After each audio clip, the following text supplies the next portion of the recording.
की माझ्या सदृश्य असा मनुष्य निर्माण करेल ज्याच्या सोबत मी रोज फेलोशिप करेन, रोज सहभागिता म्हणजे सायंकाळच्या वेळेस देव नित्य आदमाला भेटायला येत होता आणि त्याच उद्देशाने आदमाला देवाने बनवलं होतं, घडवलं होतं की मी रोज त्याच्या बरोबर एका मित्राप्रमाणे चर्चा करेन.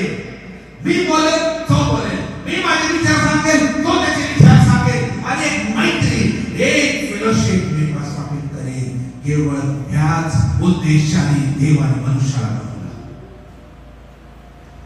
काम राबण्यासाठी जनावरांना बनवलं, त्यांना बुद्धी नाही, विवेक नाही. विवेक मनुष्याला दिला की त्या निर्माण करत्याला आमचं आयुष्य निघून चाललं काम करत, पैशांच्या मागे आमचं आयुष्य निघून चाललं. मग त्या देवासाठी किती वेळ मी देतो, महिन्यात देऊन काढावं.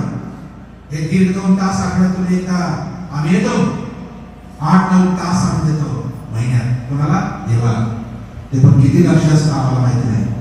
खरोखर माझा देव मला माझी निर्मिती करून पस्तावला तर नाही. ज्याच्या योजना मला जगात पाठवायच्या होत्या, हे त्याचं कार्य पूर्ण करण्यासाठी मला पाठवलं, त्याच्याबरोबर फेलोशिप घेण्यासाठी मला पाठवलं, त्याच्याबरोबर सहभागिता करण्यासाठी मला पाठवलं आणि मी त्याच्यासोबत सहभागिता घेत नाही. माझे देखील विचार नकारात्मक आहेत किंवा माझे विचार कुठेतरी भटकलेले आहेत. माझी दृष्टी तो तारा दिसत असताना देखील जगाकडे आहे आणि मी देवाला भेटू शकत नाही. कारण मी बिझी आहे माझ्या कामामध्ये. यासाठी मला विचार करा, काही वर्षाने आमच्या शरीरात शक्ती नसेल, जेव्हा मी वृद्ध होऊ, त्याच्यानंतर आम्ही या जगात नसणार, काय मिळवला हा विचार करा. आणखी काय मिळवलं, काय मिळणार? कारण जे अंतिम मिळणार हेच आम्हाला तिथे घेऊन जाणार आहे. आयुष्यभरात काय तुम्ही किती काम केले, किती ड्युट्या केल्या, किती शिकवलं लेकरांना, कुठे काय काम केलं हे नाही, हे तर ठीक आहे आमची उपजीविका चालवण्यापुरतं, पण तेच मुख्य नसावं. मुख्य देवासोबत सहभागिता आणि हेच पोटाशाहीचा मालक विसरला. जाऊ द्या, बिचाराला कोणी सांगितलंच ही गोष्ट, पण आम्हाला तर माहिती आहे ना. फक्त नाताळात हाताला दिसत नाही. येशूच्या जन्माचा नाताळा फक्त नाताळात दिसत नाही, तो रोज दिसतो. आणि रोज मला येशूला भेटण्यासाठी देव बोलवत आहे. सहभागिता, one and one, face to face, त्याच्यासाठी मला जगात ठेवले, हे विसरू नये. आणि म्हणून हा उद्धार शाळेचा मालक जो कृपाळू वाटतो, जो दयाळू वाटतो, ज्याने आपली जागा येशूला जन्म घेण्यासाठी देऊन टाकली, फुकट दिली असेल, परंतु त्याने वेळ दिला नाही. वेळ दिला नाही. आम्ही काय देतो याच्यावर विचार करा. दुसरा व्यक्ती जो नकारात्मक होता तो म्हणजे हेरोद राजा होता. हेरोद राजा, मत्ताई सुवर्तमान 2 अध्याय, मत्ताई 2:7 आणि 8.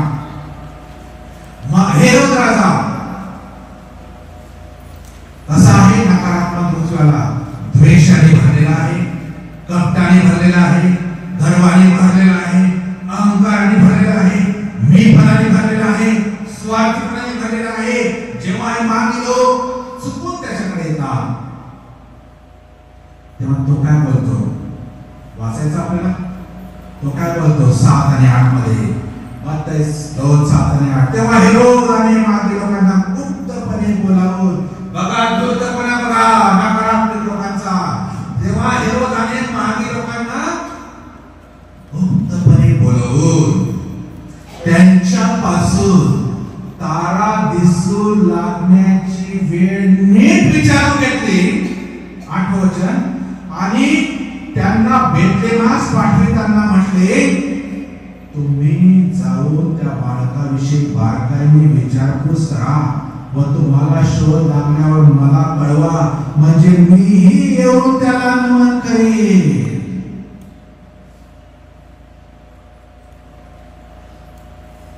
निगेटिव्ह स्वभावाचा व्यक्ती हेरोद, त्याला फक्त दोष देऊन फायदा नाही. आम्ही देखील हेरोदाच्या भूमिका नसतो पुष्कळ वेळा. जर हे वचन नीट वाचलं तर आम्हाला कळून येईल की हा हेरोदाचा स्वभाव, गुणधर्म कसे आहेत. त्याने त्या मागे लोकांना गुपचूप बोलावून तो तारा नक्की केव्हा दिसू लागला, बघा किती धूर्त आहे. तो केव्हा दिसू लागला याची वेळ नीट विचारून घेतली. म्हणजे त्याला परफेक्ट माहिती आहे, टायमिंग माहिती, वेळ माहिती आहे. हेरोदाला वेळ माहिती आहे. आणि पुढे काय म्हणतो, तो म्हणतो त्यांनी सांगितलं असेल बेथलेमास, व त्यांनी त्यांना बेथलेमास पाठविताना म्हटले. पहिले त्याला वेळ माहिती आहे, आता त्याला ठिकाण माहिती आहे. बेथलेहेम फक्त 6 मैल आहे. वेळ, ठिकाण. पुढे म्हणतो तुम्ही जाऊन त्या बालकाविषयी बारकाईने विचारपूस करा.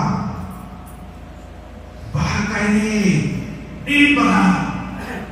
आणि त्यांनी त्या धर्मपंडितांकडून, धर्मग्रंथातून पाहिलं की त्याचा वचनाचा अभ्यास त्याला समजला आहे. वचनात लिहिलं आहे तो बाळाचा नक्की कोण आहे. आणि मग चौथी गोष्ट म्हणतो तुम्हाला शोध लागल्यावर मला कळवा. म्हणजे मला सानिध्यात त्याच्या जवळ मला जायचं आहे, मला नीट कळवा. तो म्हणतो शोध लागल्यावर. आणि 5वी गोष्ट म्हणतो म्हणजे मीही जाऊन त्याला नमन करीन. नकारात्मक स्वभावाचे व्यक्ती बघा, यांना काय माहिती आहे, यांना वेळ माहिती आहे, यांना ठिकाण माहिती आहे, यांना वचन माहिती आहे, यांना सहभागिता माहिती आहे. हेरोदाने 4 गोष्टी केल्या, 5वी केली नाही. नीट लक्षात. हेरोदाने 4 गोष्टी केल्या, 5वी गोष्ट केली नाही. काय केली नाही? म्हणतो मी जाऊन त्याला नमन करेन. केलं का? त्याला नमन करायचं नव्हतं, त्याला माहिती करून घ्यायचं होतं की आता मी कुठे जन्मला आहे. म्हणजे जाऊन मी त्याला ठार मारीन. बोलायचं वेगळं, मनात विचार वेगळे, आणि शब्द वापरायचे धार्मिक, आराधना करेन. मी जाऊन त्याला नमन करेन, म्हणजे आराधना करेन, नमन करेन.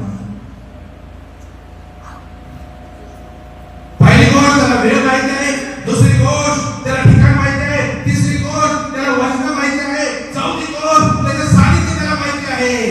पण 5वी गोष्ट तो कधीच करणार नाही, आणि ती म्हणजे त्याला नमन करणार नाही, ती म्हणजे आराधना करणार नाही. आपल्यातील पुष्कळांना वेळ माहिती आहे, आपल्यातील पुष्कळांना ठिकाण माहिती आहे, आपल्यातील पुष्कळांना वचन माहिती आहे, आपल्यातील पुष्कळांना त्याचं सानिध्य माहिती आहे, पण आमच्यातील पुष्कळ आराधना करू शकत नाही.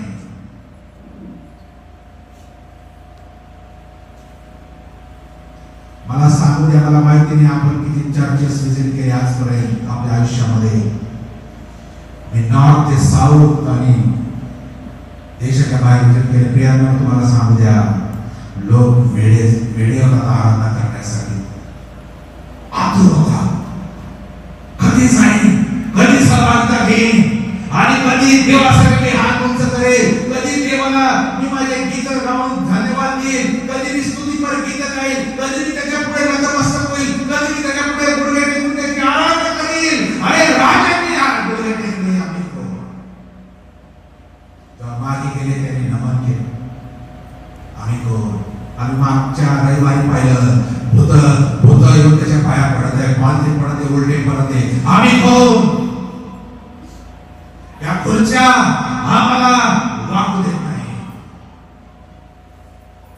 आमचे हात वर होत नाही, आमचे गुडघे टेकत नाही.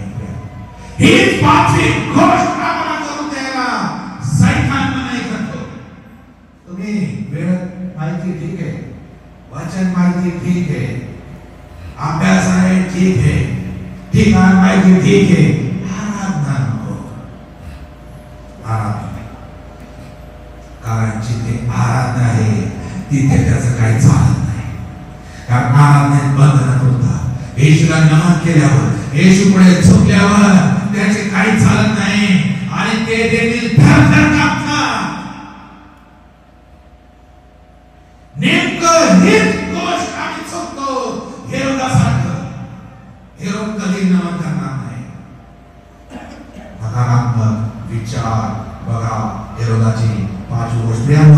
आम्ही हेरोदाला वाईट बनवून, पण का मी हेरोदासारखे विचार फिरत आहे?